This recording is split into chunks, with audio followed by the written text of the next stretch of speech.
Halo, selamat belajar dari rumah bersama guruku. Ya, ada yang masih ingat dengan Bapak? Sudah lupa? Baik, Bapak akan perkenalkan diri lagi. Perkenalkan, nama Bapak Agustinus Fringki dari SD Bunga Bangsa, Surabaya. Nah, hari ini kita akan belajar bersama Pendidikan Agama Katolik kelas 5. Temanya apa? Temanya adalah terlibat dalam pelestarian lingkungan. Ya. Sebelum kita memulai pelajaran kita tentang lingkungan ini, alangkah baiknya kita mohon berkat dari Tuhan supaya pelajaran kita, supaya apa yang kita pelajari pada hari ini dapat berjalan dengan baik. Mari kita siapkan hati, kita siapkan diri kita untuk mohon berkat Tuhan. Kita buka dengan doa pembuka. Kita doakan bersama-sama. Kita tandai diri kita dengan tanda kemenangan Kristus. Dalam nama Bapa dan Putra dan Roh Kudus. Amin. Allah Bapa yang Maha Baik, kami mengucap syukur kehadirat-Mu, karena pada hari ini kami dapat belajar bersama. Kami ingin belajar bagaimana melestarikan lingkungan kami sebagai perwujudan dari buah-buah roh yang telah kami alami. Untuk itu kami mohon terang Roh Kudus-Mu agar membimbing kami sehingga kami dapat belajar dengan baik. Amin. Dalam nama Bapa dan Putra dan Roh Kudus. Amin. Ya, kita sudah buka dengan doa pembuka ya. Baik, kita masuk ke materi kita. Pertanyaannya, Bapak punya pertanyaan sebelum kita melanjutkan. Apa sih lingkungan? Ayo, ada yang tahu apa artinya lingkungan? Ya, betul. Lingkungan itu adalah segala sesuatu yang berada di sekitar kita. Baik itu pohon-pohon, hewan peliharaan kita juga, udara, air, tanah, dan segala hal yang ada di sekitar kita. Itu yang disebut sebagai lingkungan. Nah, pertanyaannya lagi, lingkungan itu dari mana sih? Siapa yang menciptakan lingkungan? Tentu saja jawabannya adalah Tuhan yang Maha Kuasa ya. Nah, untuk itu kita melihat bagaimana Allah menciptakan lingkungan itu agar kita mengerti bagaimana susahnya Allah membuat lingkungan ya. Baik. Bagi yang punya kitab suci di rumah, silahkan kita buka kitab Kejadian bab 1 ayat 1 sampai 31 ya. Dalam kisah penciptaan diceritakan Allah selama 6 hari menciptakan bumi dan segala isinya. Lihat, selama 6 hari Allah menciptakan bumi dan segala isinya. Dan Allah melihat semua hasil ciptaannya itu sangat baik. Selanjutnya Allah menciptakan manusia sebagai puncak dari ciptaan Allah. Ya, lihat. Pertama tadi Allah menciptakan lingkungan terlebih dahulu. Lalu terakhir Allah menciptakan manusia yang dikatakan sebagai puncak dari ciptaan Allah. Allah melihat manusia tidak hanya sebagai ciptaan yang amat baik, tetapi istimewa. Nah, itulah kita manusia. Kita ini istimewa ya. Karena manusia diciptakan Allah menurut gambar dan rupa Allah sendiri yang kita kenal atau sering kita sebut sebagai citra Allah. Lalu ada pertanyaan lagi. Ya, banyak pertanyaan ya, namanya belajar ya pasti bertanya. Pertanyaannya adalah, mengapa Allah menciptakan bumi dan segala isinya terlebih dahulu? Kenapa tidak manusia saja yang diciptakan terlebih dahulu? Atau kita membayangkan Allah menciptakan manusia terlebih dahulu, apa yang akan terjadi? Bisa kalian membayangkan kalau Allah menciptakan manusia terlebih dahulu, lalu menciptakan bumi dan segala isinya. Ya, coba kita bayangkan. Baik, kita lihat satu persatu dulu. Bagaimana Allah menciptakan bumi ini?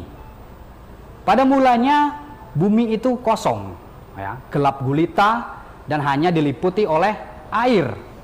Jadi pada mulanya bumi itu gelap dan hanya ada air saja. Pada hari pertama Allah memisahkan siang dan malam. Itu hari pertama. Hari kedua Allah menciptakan cakrawala yang kita sebut sebagai langit. Hari ketiga Allah memisahkan air dengan daratan. Lalu Allah menciptakan berbagai jenis tumbuh-tumbuhan, pepohonan, dan buah-buahan. Hari keempat, Allah menciptakan matahari dan bulan, serta bintang-bintang yang menerangi kita. Hari kelima, Allah menciptakan segala jenis binatang yang hidup di air tadi, yang hidup di daratan, dan juga burung-burung yang terbang di angkasa raya. Lalu pada hari keenam, Allah menciptakan manusia sebagai puncak dari ciptaan. Lihat ya, manusia diciptakan terakhir. Dan Allah berfirman, ini kata Allah, berkuasalah atas ikan-ikan di laut, burung-burung di udara, dan segala binatang yang merayap di bumi. Lihatlah, aku memberikan kepadamu segala tumbuh-tumbuhan yang berbiji di seluruh bumi, segala pohon-pohon yang buahnya berbiji, itulah yang akan menjadi makananmu. Nah itu, Allah memberikan kita, menyediakan kita segala hal yang sudah Dia ciptakan dulu sebagai makanan kita. Entah itu buah-buah yang berbiji, pohon-pohon, segala jenis binatang. Dan jadilah demikian. Allah melihat segala yang dijadikannya itu sungguh amat baik. Ya, lihat, sungguh amat baik. Ciptaan Allah sangat baik.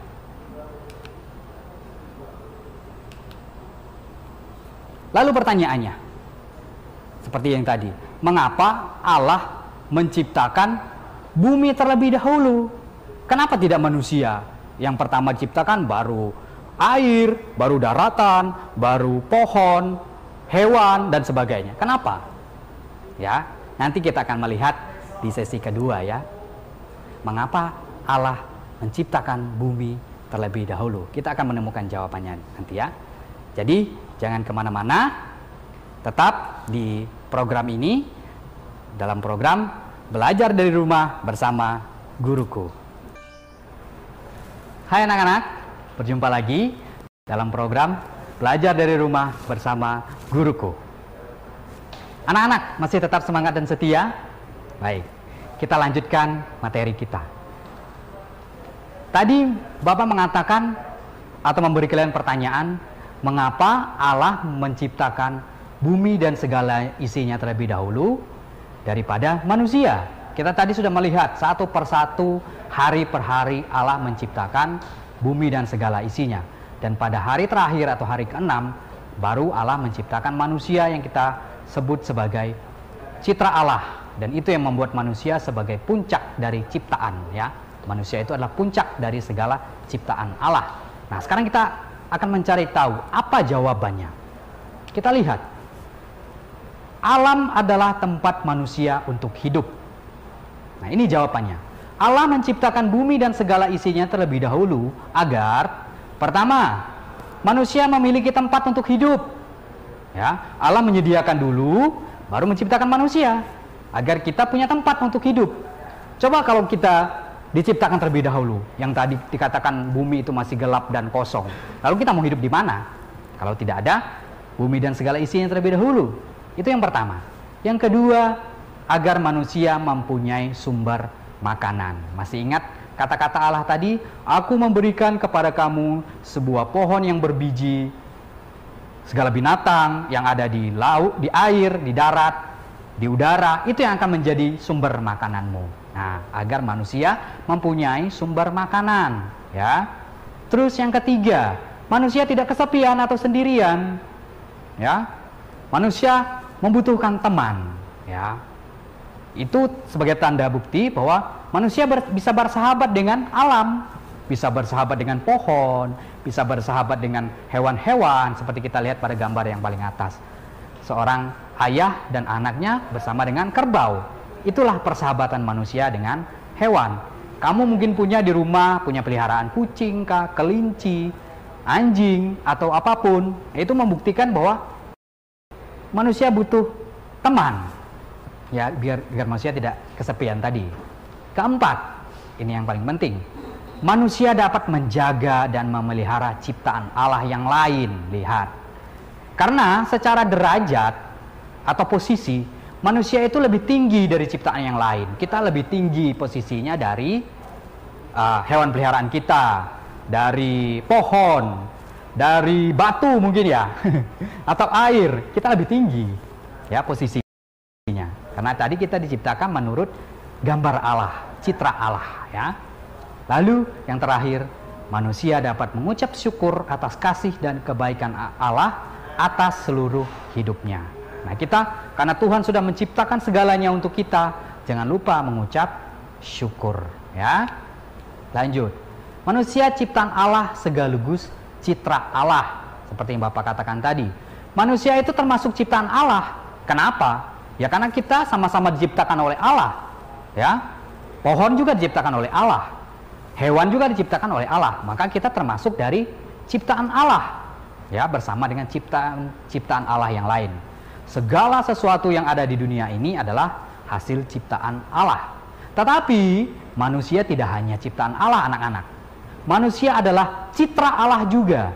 Apa artinya? Bahwa manusia diciptakan menurut gambar dan rupa Allah. Ya, kita ini cerminan Allah. Lalu ada lagi yang paling penting. Allah menganugerahi manusia akal budi, hati nurani, dan kehendak bebas. Nah, inilah yang membuat kita atau membedakan kita dengan ciptaan yang lain. Sehingga kedudukan manusia lebih tinggi dari ciptaan Allah yang lain. Karena kita punya akal, bisa berpikir kita. Punya hati, bisa merasa kasihan, bisa mengasihi hewan peliharaan kita, bisa mengasihi orang tua, bisa mengasihi pohon-pohon dengan merawatnya, ya. Itulah manusia. Nah, dengan anugerah akal budi dan hati nuraninya serta kehendak bebasnya tadi, apa yang bisa manusia lakukan? Manusia dapat membantu Allah untuk, lihat, ini manusia dapat membantu Allah untuk mengelola, menjaga, memelihara, dan melestarikan ciptaan-ciptaan Allah yang lain dengan kemampuan 3 tadi, ya. Itu kenapa manusia lebih tinggi dari ciptaan lain secara posisi, ya. Baik, kita lanjut. Semua ciptaan Allah itu tadi amat baik, sangat baik. Segala sesuatunya sudah disediakan oleh Allah untuk kita. Namun apa yang terjadi, anak-anak? Karena kemampuan akal budi, hati nurani, dan kehendak bebas tadi, justru kebalikannya. Manusia merusak alam. Pada awalnya Allah memberikan tanggung jawab kepada manusia untuk menjaga dan memelihara alam ciptaannya. Untuk itu tadi Allah memberikan kita akal budi, hati nurani, dan pilihan bebas. Kita bebas memilih, ya. Kita tidak bisa tidak dipaksa, tapi kita sendiri yang memilih, ya. Allah sungguh percaya kepada manusia agar selalu membawa kebaikan kepada alam ciptaannya. Allah percaya kepada manusia. Namun apa yang terjadi, anak-anak? Justru kebalikannya. Manusia merusak dan menghancurkan alam lingkungannya. Ini yang terjadi. Kamu bisa lihat apa yang terjadi di sekitar kita. Pada foto yang paling kanan, kamu melihat itu orang hutan, ya, orang hutan itu khas Indonesia. Tetapi bagaimana? Dia diikat oleh manusia, dijadikan sebagai tontonan. Ya, kadang kita menyiksa hewan. Itulah kita manusia. Kita merusak kepercayaan Allah. Lalu hutannya kita bakar. Untuk apa sebenarnya? Udaranya kita kotori. Kita buang sampah sembarangan. Kita buang ke sungai, kita buang ke got. Itu yang membuat bencana, polusi udara. Sehingga kita sangat kesusahan untuk mencari air bersih, udara yang bersih. Bahkan sekarang kita juga memakai masker. Kenapa? Ya, karena menghindari pandemi. Nah, lihat, pandemi ini dari mana, anak-anak? Ini sebagai tanda manusia kurang bersahabat dengan alam. Sehingga alam memberikan perlawanan balik. Nanti kita akan lihat bagaimana alam ini merintih. Alam ini memperingatkan manusia agar manusia sadar akan kelakuannya. Manusia sadar, harus sadar bahwa bumi ini bisa memberi balasan, bisa menangis. Nanti kita akan lihat dalam video, ya. Jadi tetap penasaran, ya. Jangan kemana-mana. Setelah ini kita akan kembali lagi tetap dalam program Belajar dari Rumah bersama Guruku. Hai anak-anak, berjumpa lagi tetap dalam program Belajar dari Rumah bersama Guruku. Baik anak-anak, tadi kita sudah melihat bagaimana kejamnya manusia terhadap alam lingkungannya. Lalu kita akan merenung sedikit, ya. Kita akan mendengar, melihat bagaimana suara alam, suara rintihan alam, peringatan alam kepada manusia. Kita dengarkan bersama-sama. Aku air. Bagi manusia, dengar, itu adalah suara air yang memperingati kita. Kita lihat suara berikutnya.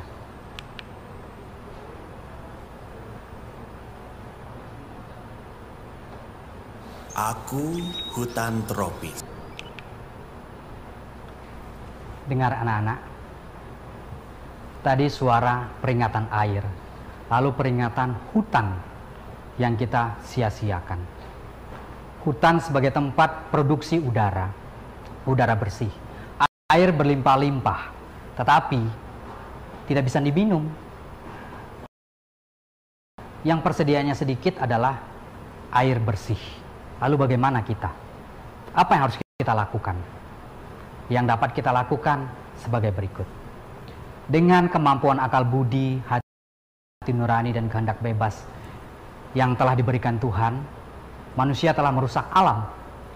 Dengan kemampuan yang sama pula sebenarnya, manusia dapat kembali melestarikan alam. Jadi, kamu mau masuk kelompok yang mana anak-anak? Kelompok yang terus merusak alam kita, atau sebagai kelompok pelestari alam? Itu pilihanmu, karena kita punya pilihan bebas tadi. Pada dasarnya, alam dapat hidup tanpa ada manusia. Kamu lihat pada tulisan tadi, alam tidak butuh manusia. Tetapi justru sebaliknya, manusia justru tidak dapat hidup tanpa alam. Alam menjadi tempat manusia untuk memenuhi kebutuhan hidupnya. Manusia sebenarnya bisa bersahabat dengan alam. Apabila manusia merusak alam, alam akan membalas, seperti pada foto yang di samping, banjir contohnya, polusi udara, dan sebagainya, tanah longsor. Tetapi bila manusia bersahabat dengan alam, dengan cara melestarikan alam, maka alam membalas dengan sejuta kebaikan, dengan sejuta kelimpahan, seperti pada gambar yang di atas. Alam memberikan kita buah-buahan, alam memberikan kita pemandangan yang indah, agar kita dapat merasa santai, bisa merasa tenang jiwa kita. Itulah alam, ya. Lalu bagaimana melestarikan alam anak-anak? Pertama, reboisasi atau penghijauan kembali. Kita menghijaukan kembali daerah-daerah yang tidak ada pohonnya, tidak ada tanamannya. Kita menanam kembali, ya.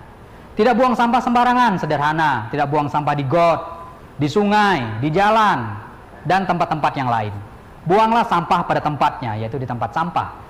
Hemat listrik dan air, seperti tadi. Air mengatakan, saya memang banyak, tetapi air bersih semakin berkurang. Kita bisa beli air, ya. Tetapi persediaan air bersih semakin berkurang anak-anak. Menanam bunga atau pohon di lingkungan di sekitar rumah kita. Kurangi polusi udara, kalau perlu jalan kaki. Lebih sehat kan? Pakai sepeda pancal, wah lebih enak. Dan yang paling penting juga selalu berdoa, mengucap syukur atas semua anugerah Allah pada hidup kita. Dan tentu saja melakukan perbuatan-perbuatan baik yang lainnya. Setuju anak-anak? Lakukanlah hal-hal itu, ya.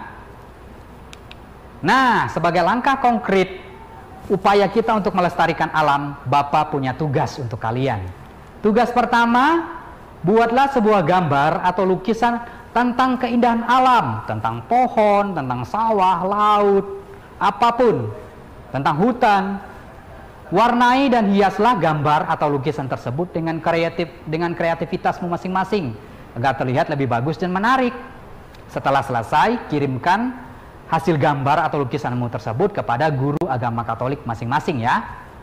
Tugas kedua, ini ada 2 tugas, tidak apa-apa, tapi mudah kok. Fotokan salah satu kegiatanmu dalam usaha pelestarian lingkungan di sekitar rumahmu. Contohnya, foto saat menanam atau menyiram bunga, foto saat hemat listrik atau air, membantu orang tua juga bisa, foto membuang sampah. Nah, biasanya kita disuruh orang tua untuk membuang sampah ya. Foto saat menyapu halaman, mengepel lantai, dan sama. Kirimkan foto tersebut kepada guru agama Katolik masing-masing. Catatan ya, apabila anak-anak punya akun media sosial seperti Instagram, Facebook, Twitter, bisa disimpan di-sharekan di akun media sosial masing-masing. Mohon maaf ya. Sertakan juga hashtag aku cinta lingkungan atau tugas agama Katolik. Begitu ya anak-anak? Setuju? Bapak harap semuanya bisa melakukan tugas tersebut. Terlebih dahulu mari kita tutup kegiatan belajar mengajar kita ini dengan doa penutup. Dalam nama Bapa dan Putra dan Roh Kudus. Amin. Tuhan, terima kasih atas berkat-Mu dalam pelajaran agama Katolik pada hari ini. Kami bersyukur Engkau telah mengaruniakan kami udara yang segar, sehingga kami masih bisa hidup hingga saat ini. Ya Tuhan, Engkau tahu lingkungan di sekitar kami tidak dipelihara dan dilestarikan dengan baik. Gerakkanlah hati kami dan hati orang-orang di sekitar kami, agar mau memelihara dan melestarikan alam dengan baik. Terima kasih Tuhan. Amin. Dalam nama Bapa dan Putra dan Roh Kudus. Amin. Terima kasih telah mendengarkan Bapak, dan Tuhan memberkati. Sampai jumpa kembali tetap dalam program Belajar dari Rumah bersama Guruku. Bye.